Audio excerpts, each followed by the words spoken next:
Hello everyone, welcome back to my YouTube channel. ಎಲ್ಲರೂ ಹೇಗಿದ್ದೀರಾ? ಎಲ್ಲರೂ ಸೂಪರ್ ಆಗಿದ್ದೀರಾ ಅಂತ ಅನ್ಕೋತೀನಿ. ಬನ್ನಿ ಇವತ್ತಿನ ಬ್ಲಾಗ್ ಸ್ಟಾರ್ಟ್ ಮಾಡೋಣ. ಇವತ್ತು ಸಂಡೇ 9:30 ಆಗಿದೆ, ಟೈಮು 9:30ಇಂದ ಬ್ಲಾಗ್ ಸ್ಟಾರ್ಟ್ ಮಾಡ್ತಾ ಇದ್ದೀನಿ. ಮನೆ ನೋಡೋಕ್ಕೆ ಹೋಗಬೇಕು. ತುಂಬ ಮನೆಗಳೆಲ್ಲ ನೋಡ್ತಾ ಇದ್ದೀವಿ, ವೀಡಿಯೋ ಮಾಡೋಕ್ಕಾಗ್ತಾಯಿಲ್ಲ. ಕೆಲವರು ವೀಡಿಯೋ ಮಾಡ್ಕೋತೀನಿ ಅಂದರೆ ಬೇಡ ಅಂತ ಹೇಳ್ತಾರೆ. ಸೊ ಹಾಗಾಗಿ ನಾನು ಯಾರನ್ನೂ ವೀಡಿಯೋ ಮಾಡ್ತೀನಿ ಅಂತ ಕೇಳಕ್ಕೆ ಹೋಗ್ತಾ ಇಲ್ಲ. ವೀಕೆಂಡ್ಸಲ್ಲಿ ಅದೇ ಕೆಲಸ, ಮನೆ ನೋಡೋದೇ ಒಂದು ಕೆಲಸ ಆಗ್ಬಿಟ್ಟಿದೆ. ಬೇರೆ ಟೈಮಲ್ಲೂ ನೋಡ್ತಾ ಇದ್ದೀವಿ, ಬಟ್ ಮನೆಗಳೇ ಸಿಗ್ತಾ ಇಲ್ಲ. ಅಂದರೆ ನಮಗೆ ಅಡ್ಜಸ್ಟ್ ಆಗೋ ಥರ ಮನೆ ಸಿಗ್ತಿಲ್ಲ. ಅಂದರೆ ಸ್ಪೇಷಿಯಸ್ ಆಗಿರಲ್ಲ, ಕಡಿಮೆ ಸ್ಪೇಸ್ ಇರುತ್ತೆ, ಸ್ಕ್ವೇರ್ ಫೀಟ್ ಎಲ್ಲ ಕಡಿಮೆ ಇರುತ್ತೆ. ಹಾಗಾಗಿ ಈ ಥರನೇ ಆಗ್ತಿದೆ. ಸೊ ನೋಡೋಣ. ವಿಡಿಯೋ ಮಾಡೋಕ್ಕೆ ಹೋಗಲ್ಲ ನಾನು, ಯಾಕಂದರೆ ಸ್ವಲ್ಪ ಜನ ಪರ್ಮಿಷನ್ ಎಲ್ಲ ಕೊಡೋದಿಲ್ಲ, ಓನರ್ಸ್ ಎಲ್ಲ ವಿಡಿಯೋ ಮಾಡೋದಕ್ಕೆ. ಹಾಗಾಗಿ ನಾನು ನೋಡ್ಕೊಂಡು ಹಾಗೆ ಬರ್ತಿದ್ದೀನಿ. ನೋಡಿ, ಇಲ್ಲಿ ಬೇರೆ ಪಿಂಪಲ್ ಆಗಿಬಿಟ್ಟಿದೆ. ಇದು ಹಳೆ ಪಿಂಪಲ್, ಮಾರ್ಕ್ ಹೋಗಬೇಕು. ಸೊ ಇದು ಹೊಸದು. ಇದು ಗುಡ್ಡಿ ಬರ್ಡೇಗೆ ಚೆನ್ನಾಗಿ ಕೇಕ್ ಮತ್ತು ಕಾಜು ಕಟ್ಲಿ ಎಲ್ಲ ಚೆನ್ನಾಗಿ ತಿಂದಿರೋದ್ರಿಂದ ಇದು ಹೊಸದಾಗಿ ಆಗಿರೋದು ಪಿಂಪಲ್ಲು. ಅದಕ್ಕೆ ಸ್ವೀಟ್ ತಿನ್ನಬಾರ್ದು ಜಾಸ್ತಿ ಅಂತ ಹೇಳೋದು. ಸೊ ಬನ್ನಿ ನೋಡೋಣ. ಮನೆ ಆದಷ್ಟು ಬೇಗ ನಮಗೆ ಮನೆ ಸಿಗಬೇಕು. ಫಸ್ಟು ನಾವು ವೆಕೇಟ್ ಮಾಡಬೇಕು ಈ ಮನೇನ. ನಮಗೆ ಟೈಮ್ ಕಡಿಮೆ ಇದೆ. ಸೊ ಬೇರೆ ಏರಿಯಾದಲ್ಲೂ ಕೂಡ ನಾನು ಸರ್ಚ್ ಮಾಡ್ತಿದ್ದೀನಿ.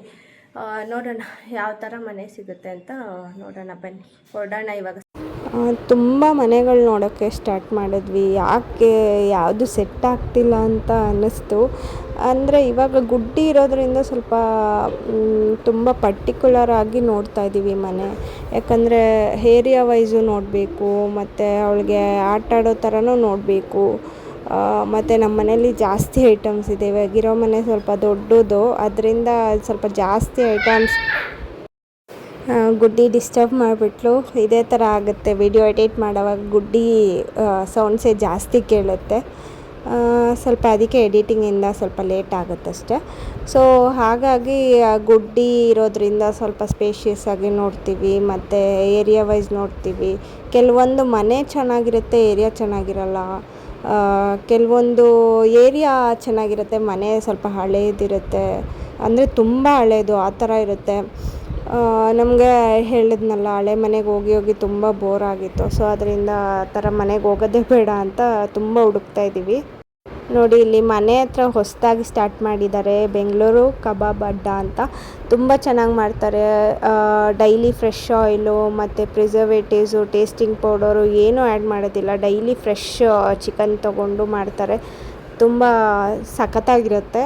ನಾವು ಯೂಶ್ವಲಿ ಯಾವಾಗಲಾದರೂ ತಿನ್ನಬೇಕು ಅನಿಸಿದ್ರೆ ಅಲ್ಲಿಂದ ತೊಗೊಂಡು ತಿಂತೀವಿ. ಸೊ ಇದು ನೆಕ್ಸ್ಟ್ ಡೇ ಮತ್ತೆ ಮನೆ ಹುಡ್ಕಕ್ಕೆ ಹೋಗ್ತಾಯಿದ್ದೀನಿ. ಫುಲ್ಲೆಲ್ಲ ಫೇಸು ಎಲ್ಲ ಕವರ್ ಮಾಡ್ಕೊಂಡು ಹೋಗ್ತೀನಿ.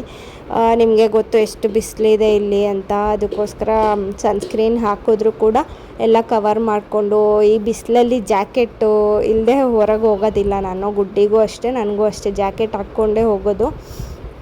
ಸಿಕ್ಕಾಪಟ್ಟೆ ಟ್ಯಾನ್ ಆಗಿಬಿಡುತ್ತೆ ಅಷ್ಟೇ. ಸೊ ಹಾಗಾಗಿ ಮತ್ತೆ ಮನೆ ಹುಡ್ಕೋಕ್ಕೆ ಹೋಗ್ತಾಯಿದ್ದೀವಿ. ಬೇರೆ ಬೇರೆ ಏರಿಯಾದಲ್ಲೂ ಹುಡುಕ್ತಾ ಇದ್ದೀವಿ, ಇದೊಂದೇ ಏರಿಯಾದಲ್ಲಿ ಅಂತ ಏನಿಲ್ಲ. ಸೊ ಏರಿಯಾ ಕೂಡ ಚೇಂಜ್ ಮಾಡೋಣ ಅಂತ ಅಂದ್ಕೊಂಡಿದ್ದೀವಿ. ಹಾಗಾಗಿ ಸೊ ಗುಡ್ಡಿನ ಕರ್ಕೊಂಡು ಹಾಗೆ ಒಂದು ರೌಂಡು ಹೋಗೋಣ ಅಂತ ಹೋಗ್ತಾಯಿದ್ದೀವಿ. ಅವಳಿಗೆ ಸುತ್ತಾಡಬೇಕು, ಜಾಸ್ತಿ ಓಡಾಡಬೇಕು ಅಂತ ಇಷ್ಟ. ಮುಂದೆ ನಿಂತ್ಕೊ ಅಂದರೆ ನಾನು ಬಂದರೆ ನಿಂತ್ಕೊಳ್ಳೋದೇ ಇಲ್ಲ, ಹಿಂದೆ ನಿಂತ್ಕೋತಾಳೆ. ನಮಗೆ ಈ ಏರಿಯಾ, ಈ ಮನೆ ಎಲ್ಲ ತುಂಬ ಅಡ್ಜಸ್ಟ್ ಆಗಿಬಿಟ್ಟಿತ್ತು. ಎಷ್ಟು ಮನೆ ನೋಡ್ತಾ ನೋಡ್ತಾ ಹೆಂಗೆ ಅನಿಸುತ್ತೆ ಅಂದರೆ, ಅಯ್ಯೋ ಈ ಥರ ಮನೆ, ಈ ಥರ ಏರಿಯಾ ಸಿಗ್ತಾ ಇಲ್ವಲ್ಲ ಅಂತ. ಇಲ್ಲಿ ಎಲ್ಲದಕ್ಕೂ ಹತ್ತಿರ ಇತ್ತು. ಅಂದರೆ ಗುಡ್ಡಿಗೆ ಆಟ ಆಡ್ಸೋಕ್ಕೆ ಪಾರ್ಕ್ ಆಗಿರ್ಬೋದು, ಅವಳು ಸೈಕ್ಲಿಂಗ್ ಮಾಡೋಕ್ಕಾಗಿರ್ಬೋದು. ಇವಾಗ ನಾವು ನೋಡೋ ಮನೆ ಎಲ್ಲ ಸೆಕೆಂಡ್ ಫ್ಲೋರ್ ಇರುತ್ತೆ, ಒಂದೊಂದು ಲಿಫ್ಟ್ ಇರುತ್ತೆ, ಒಂದೊಂದು ಲಿಫ್ಟ್ ಇರೋಲ್ಲ. ಸೊ ಅವಳಿಗೆ ಆಟ ಆಡ್ಸೋಕ್ಕೆ ಆಗಲ್ಲ. ಆ ಥರ ಎಲ್ಲ ಇರುತ್ತೆ, ಏನು ಮಾಡೋಕ್ಕಾಗಲ್ಲ. ಓನ್ ಹೌಸ್ ಆದರೆ ನಮ್ಗೆ ಇಷ್ಟ ಬಂದಿರೋ ಥರ ಕಟ್ಕೊಳ್ಬೋದು. ರೆಂಟೆಡಲ್ಲಿ ಏನು ಮಾಡೋಕ್ಕಾಗಲ್ಲ. ಯಾವುದಾದ್ರೂ ಒಂದು ಮಾಡ್ಕೊಳ್ಳೇಬೇಕು. ಕಾಂಪ್ರಮೈಸ್ ಆಗಿ ಯಾವುದಾದ್ರೂ ಅಡ್ಜಸ್ಟ್ ಮಾಡಿಕೊಳ್ಳೇಬೇಕು ನಾವು. ಸೊ ಹಾಗಾಗಿ ಸ್ವಲ್ಪ ಮನೆ ಸಿಗೋದು ಡಿಲೇ ಆಗ್ತಿದೆ. ನೋಡಿ, ಶ್ಯಾಡೋ ತೋರಿಸ್ತಿದ್ದೀನಿ ನಮ್ಮ 3 ಜನದ್ದು. ಈ ಮನೆ ನಮಗೆ ಒಂಥರ ಬಿಡೋಕ್ಕೂ ಇಷ್ಟ ಇಲ್ಲ, ಇರೋಕ್ಕೂ ಆಗ್ತಾಯಿಲ್ಲ. ಆ ಥರ ಆಗಿಬಿಟ್ಟಿದೆ ಸಿಚುವೇಶನ್ನು. ಏನು ಮಾಡೋಕ್ಕಾಗಲ್ಲ, ವೆಕೇಟ್ ಮಾಡಲೇಬೇಕು ನಾವು. ನೆಕ್ಸ್ಟ್ ಮಂತ್ ಅಷ್ಟರಲ್ಲಿ ವೆಕೇಟ್ ಮಾಡಬೇಕು. ಯಾವ ಮನೆ ಸಿಗುತ್ತೆ ಏನು ಅಂತ ನಾನು ಮುಂದಿನ ಬ್ಲಾಗಲ್ಲಿ ಎಲ್ಲ ತಿಳಿಸ್ಕೊಡ್ತೀನಿ. ಮತ್ತು ನಾನು ತುಂಬ ಇಷ್ಟಪಟ್ಟಿದ್ದು ಅರೆಕ ಪಾಮ್ ಗಿಡ ಹಾಕಿದ್ದೆ. ಹೊರಗಡೆ ದೊಡ್ಡ ಪಾಟ್ ಇತ್ತು, ಈ ಮನೆಯಲ್ಲೇ ಇತ್ತು, ಅದು ಹಾಕಿದ್ದೆ. ಸೊ ಅದನ್ನು ತೆಗೆಸ್ಬಿಟ್ಟು ನಾವು ಹೇಗೋ ಖಾಲಿ ಮಾಡ್ತೀವಲ್ಲ, ನಂಗೆ ಅದನ್ನು ಬಿಟ್ಟೋಗೋಕ್ಕೆ ಇಷ್ಟ ಇಲ್ಲ. ಅಷ್ಟು ನನಗೆ ಯೂಶ್ವಲಿ ಪ್ಲ್ಯಾಂಟ್ಸ್ ಎಲ್ಲ ಅಂದರೆ ಜಾಸ್ತಿ ಇಷ್ಟ ಆಗೋದಿಲ್ಲ, ಬಟ್ ನನಗೆ ಈ ಪ್ಲ್ಯಾಂಟ್ ಸಖತ್ ಇಷ್ಟ. ಅರೆಕಾ ಪಾಮ್ ಅಂದರೆ ಆಕ್ಸಿಜನ್ ಗಿಡ, ಅದು ಸಖತ್ ಇಷ್ಟ ನಂಗೆ ಅದನ್ನು ಬಿಟ್ಬಿಟ್ಟು ಹೋಗೋಕ್ಕೆ ಇಷ್ಟ ಇಲ್ಲ. ಅದಕ್ಕೆ ನಾನು ಏನು ಮಾಡಿದೆ, ಗಿಡ ಹಾಕೋರಿಗೆ ಕರೆಸ್ಬಿಟ್ಟು ಅದನ್ನು ತೆಗೆಸಿ 3 ಪಾಟ್ಗೆ ಡಿವೈಡ್ ಮಾಡಿ ಹಾಕಿಸ್ಬಿಟ್ಟೆ. ಸೊ ಅದನ್ನು ಎತ್ಕೊಂಡು ಹೋಗೋಣ ಅಂತ ಆ ದೊಡ್ಡ ಪಾಟ್ನ ಫೈನಲಿ ಹೊಡೆದಾಕ್ಬಿಟ್ರು. ಅದನ್ನು ತೆಗಿಯೋಕ್ಕೆ ಆಗಲಿಲ್ಲ, ಅಷ್ಟು ಬೇರು ಬಿಟ್ಕೊಂಡಿತ್ತು. ಸೊ ಅದನ್ನು ಪಾಟ್ನೆಲ್ಲ ನಾವು ಅದಕ್ಕೆ ನೋಡಿ, ಈ ರೀಸನ್ಗೆ ನಾವೆಲ್ಲ ಪಾಟ್ಗೂ ಗಿಡ ಹಾಕಿರಲಿಲ್ಲ. ಹೋಗಿರೋ ಮನೆಯಲ್ಲೆಲ್ಲ ಅಷ್ಟೊಂದು ಪಾಟ್ ಇಡೋಕ್ಕೆ ಜಾಗನೇ ಇಲ್ಲ. ಅಂದರೆ ಒಂದು ಸ್ವಲ್ಪ ಇಡ್ಬೋದು, ಒಂದು 5, 6 ಆ ಥರ ಇಡ್ಬೋದು. ಇಲ್ಲ ಕೆಲವೊಂದು ಮನೆಯಲ್ಲಿ 1-2 ಪಾಟ್ ಇಡ್ಬೋದು, ಆ ಥರ ಇತ್ತು. ಅಷ್ಟೊಂದು ಸ್ಪೇಷಿಯಸ್ ಆಗಿರಲಿಲ್ಲ. ಅದಕ್ಕೋಸ್ಕರ ಈ ಮನೆಯಲ್ಲಿ ನಾವು ಯಾವುದು ಗಿಡನೇ ಹಾಕಿರಲಿಲ್ಲ.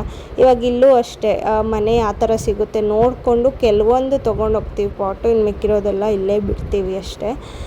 ಜಾಗ ಇಲ್ಲ ಅಂದಮೇಲೆ ತೊಗೊಂಡೋಗಿ ಏನು ಮಾಡೋದು, ಏನೂ ಮಾಡೋಕ್ಕಾಗಲ್ಲ.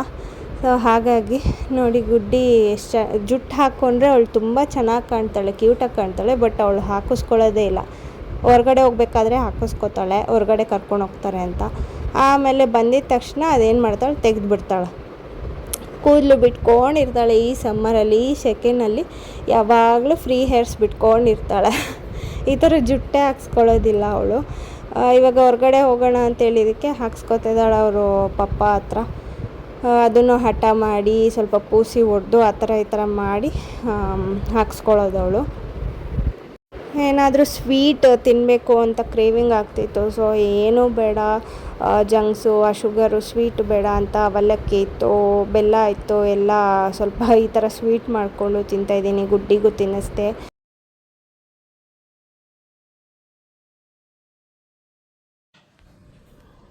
ಕೆಂಪಕ್ಕಿದು ದೋಸೆ ಮತ್ತು ಇದು ಬಾಂಬೆ ಪಲ್ಯ, ಆಲೂ ಕರಿ ತಿನ್ನೋಣ.